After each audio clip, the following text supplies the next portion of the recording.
You're sleeping. It's 2 a.m. Completely silent. Then you're gone. Your ancestors faced hunters that could grab them in total darkness without making a single sound. And if they didn't figure out the warning signs, they didn't survive to become your ancestors. So buckle up, because what I'm about to show you is insane. Okay, real talk. Imagine living in a world where the night isn't just dark. It's actively trying to kill you. No flashlights, no houses with locks, no 911. Just you, a fire, and whatever's circling in the shadows. Because here's the thing nobody tells you about prehistoric life. The scariest predators didn't roar. They didn't announce themselves. Owls, silent flight. Big cats, padded paws. Even ancient terror birds moved like ghosts when they wanted to. And I'm not talking about running into a bear at a campground. I'm talking about apex predators that specifically evolved to hunt you, humans, at night, when we're basically blind and helpless. To how did anyone survive? That's what we're diving into today, and I promise you, the answers are way cooler than you think. Let me paint you a picture. It's 50,000 years ago. You're part of a small group huddled around a fire in East Africa. Your caves aren't deep enough to be truly safe. Your weapons are basically sharp rocks. And outside that ring of firelight, cave hyenas, massive, bone-crushing predators bigger than modern lions. Saber-toothed cats, giant short-faced bears that could run down a horse. And here's the worst part. They all knew that humans were easy prey after dark. Studies show that nighttime predation was one of the leading causes of death for early humans. We weren't top of the food chain yet. We were the happy meal. But here's where it gets interesting.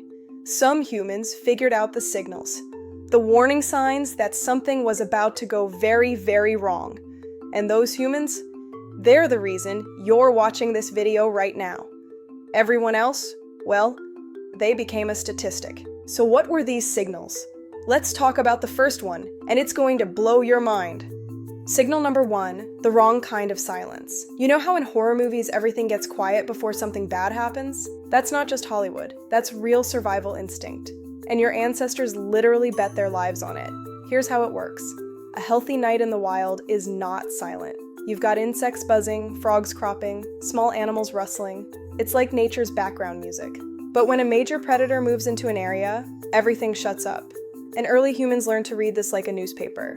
If the crickets suddenly stop chirping, if the night birds go quiet, if you can't hear anything at all, something big just entered the chat, and it's probably looking at you. Archaeological evidence from ancient campsites shows that humans positioned themselves specifically to monitor these sound patterns. They'd place the oldest members of the group, the ones with the best hearing, on watch duty facing different directions. Why? Because your ears don't turn off when you sleep.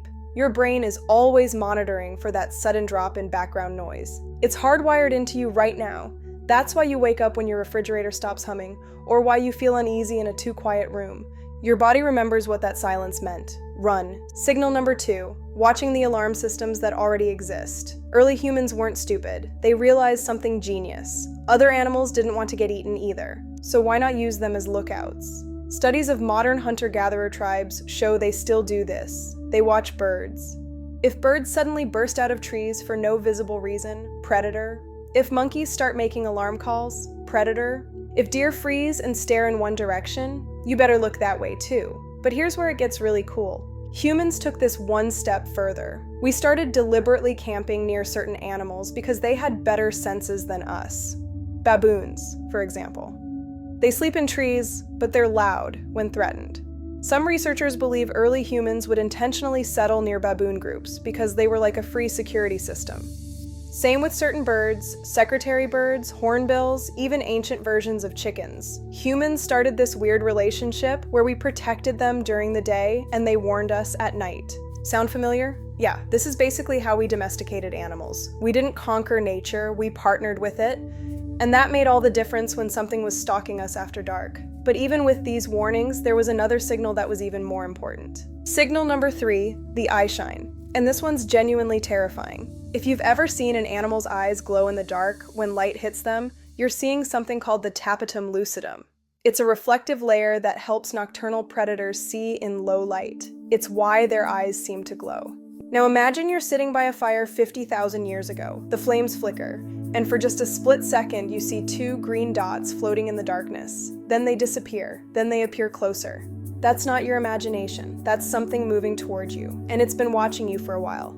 Early humans learned to look for this. They'd keep fires burning specifically because the light reflection would reveal stalkers before they got too close. Archaeological digs have found prehistoric campsites arranged in specific patterns, always with clear sight lines and multiple fire pits positioned to illuminate the surrounding area. They were creating security lighting, literally, thousands of years before electricity. And get this, some researchers believe this is why humans are hardwired to be afraid of eyes staring at us in the dark. It's not paranoia, it's genetic memory. Your brain is saying, hey, remember when eyes in the darkness meant your great-great-great times 10,000 grandparent was about to get eaten? Let's not do that. But the ultimate game changer? It wasn't just reading the signals, it was controlling fire. I know you're like, we already talked about fire. But hear me out because this is where everything changed. Early humans didn't just use fire. We became obsessed with it. We built our entire society around it. And there's a reason why. Controlled fire did three things that made nighttime predation almost impossible. 1, it created light, which eliminated the predator's main advantage. No more surprise attacks. 2, it created heat, which meant we could survive in places predators avoided. Cold mountains? No problem. We brought our own warmth. 3, and this is the big one. It created a psychological barrier. Most animals are terrified of fire. It's unpredictable, it's painful, and it goes against every survival instinct they have. So when humans mastered fire, we didn't just get a tool, we got a force field. Suddenly we weren't prey anymore. We were the weird apes that controlled the one thing everything else feared, and that's when the tables turned. But there's one more signal that even fire couldn't protect against, and it's the creepiest one. Welcome to Under Predator Skies, where we explore the ancient instincts that shaped human survival. Signal number 4, the one you feel. You know that feeling when the hair on the back of your neck stands up? When you get that sudden something's wrong sensation, that's your predator detection system activating. Scientists call it unseen gaze detection. Your subconscious brain picks up tiny environmental changes before your conscious mind registers them. A shift in air pressure, a barely audible sound, a smell out of place. Your body responds, adrenaline spike, heightened awareness, that creeping feeling of being watched. For early humans, listening to this instinct was the difference between life and death. If something felt wrong, you moved, grabbed your spear, and woke everyone up. You didn't wait to confirm it. Studies of modern hunter-gatherers show they trust this instinct absolutely. They don't question it. If someone says something feels off, everyone responds immediately. You still have this, it's still in you. That time you felt uncomfortable walking alone at night, that moment you decided to cross the street for no reason, that was your ancient survival system talking to you. The people who didn't listen, they're not your ancestors. Humans went from being hunted at night to becoming the most dangerous thing on the planet at night. How? By mastering these signals and turning them into systems. We built better fires and domesticated dogs for protection. We created shelters predators couldn't easily access, and developed weapons that extended our reach. Most importantly, we shared information. We told each other, when the night gets too quiet, something's coming. Or, if you see Eyeshine, throw a torch at it. We passed down survival knowledge through generations. Predators had better speed, strength, and senses, but we had cumulative knowledge.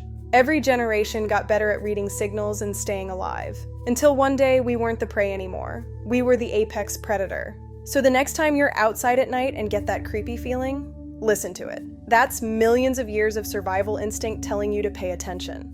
Your ancestors survived predator skies by reading the signals. The wrong silence, animal alarms, eyeshine in the dark, and that gut feeling that something's watching. They didn't have technology or weapons, they just had awareness. Today, you live in a world protected from most nighttime threats. But your brain doesn't know that. It's still running the same software from 50,000 years ago, still watching for signals, still ready to keep you alive. Pretty cool, right? If you made it this far, drop a comment telling me which signal you think was most important. If you want more videos about how our ancestors survived impossible odds, smash that subscribe button because we're just getting started. Thanks for watching, and remember, stay aware out there. Your ancestors didn't survive predator skies by accident. See you in the next one.